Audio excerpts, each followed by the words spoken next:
আমরা তো দিনদারি মনে করি শুধু দাড়ি রাখে, 5 ওয়াক্ত নামাজ পড়ে, লম্বা জামা পরে, আর লোকটা খুব দিনদার। এটাকে দিনদারি বলে? দিনদার এতটুকুর সাথে সীমাবদ্ধ। তাহলে বিয়ে শাদী মন মতো হবে, ব্যবসা বাণিজ্য মন মতো হবে, গাড়ি চলবে মন মতো, রাস্তায় চলবে মন মতো, স্ত্রীর সাথে আচার আচরণ করবে মন মতো, বন্ধুকে দিবে নিবে মন মতো, রাত্রে ঘুমাবে মন মতো, দিনের বেলা যা ইচ্ছা তাই করবে মন মতো, শুধু নামাজ পড়ে আর মাথায় টুপি আছে আর লম্বা জামা পরে, বাস দিনদার। এই হলো দিনদারি লেভেল আগে, এ দিনদার, এ আল্লাহ এ বুজুর্গ।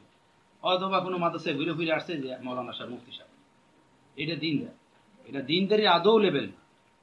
দিনদারি তাকে বলে যে জিন্দিগির বিন্দু বিন্দুতে, পরতে পরতে আল্লাহ আল্লাহ রাসূলের হুকুম আইসা যায়, আল্লাহ আল্লাহ রাসূলের হুকুম মতো চলার তৌফিক হয়ে যায়। এমন মানুষকে বলে দিনদার। কথা বুঝতেছেন? এমন মানুষকে বলে দিনদার।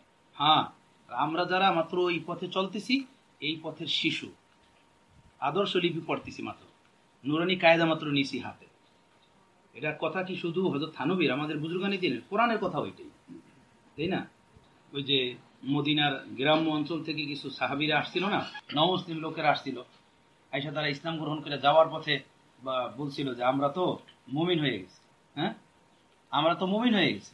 সাথে সাথে ওহী নাজিল হয়েছে, হে নবী আপনি বলেন কুল লাম তুমিনু ওয়ালাকিন কুলু আসলামনা, এটা বলেন যে আমরা মুমিন হই নাই, মাত্র ইসলাম গ্রহণ করছি। মুমিন আর ইসলাম গ্রহণ মধ্যে ব্যবধান কি? মুমিন বলা হয় ওই ব্যক্তিকে যার ঈমান তার বিন্দু বিন্দুতে আইসা যায়, জহেরে বাতেনে, খালওয়াতে জালওয়াতে, হর জায়গাতে যার ঈমানই হরকত, ঈমানি জিন্দেগি নসিব হয়ে যায়, তাকে বলে মুমিন।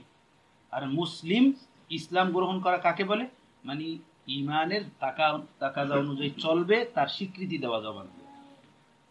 তো আল্লাহ আয়াত শুনাইলেন, আপনি বলেন যে আমরা মুমিন হই নাই, মাত্র ইসলাম গ্রহণ করার স্বীকৃতি, যে আমরা ইসলাম গ্রহণ করার স্বীকৃতি দিলাম, এই পথে চলতে চলতে একদিন আমরা মুমিন হয়ে যাব, আমাদের জীবন পূর্ণাঙ্গ মুমিন হয়ে যাবে। কথা বুঝতেছেন? এখন যদি কেউ তলোয়ারের ওয়াজ করে, সেটা হবে যে ভাই তলোয়ার নিয়ে মাঠে নাম। এখন ওয়াজ করতে হবে মিজাইলে, তাই না, ড্রোনে। এখন ওয়াজ করতে হবে ট্যাঙ্কে, এই ওয়াজ করতে হবে না। এখন তো সেই জমানা, সাহাবায়ে কেরাম খেজুর খেয়ে যুদ্ধ করছেন, সেই জমানা কি এখন? এখন আমি আস্তে আস্তে এদেরকে বলতেছিলাম যে আল্লাহ সাইয়্যিদুল মুরসালিন রাহমাতুল লিল আলামিনের মতো মানুষ, সে উটের পিঠে, গাধার পিঠে চইরা মক্কা থেকে মদিনায় গেছেন, জিহাদের ময়দানে গেছেন, এই প্রচন্ড রোদ আর উটের পিঠ আর ওই মরুর দেশ।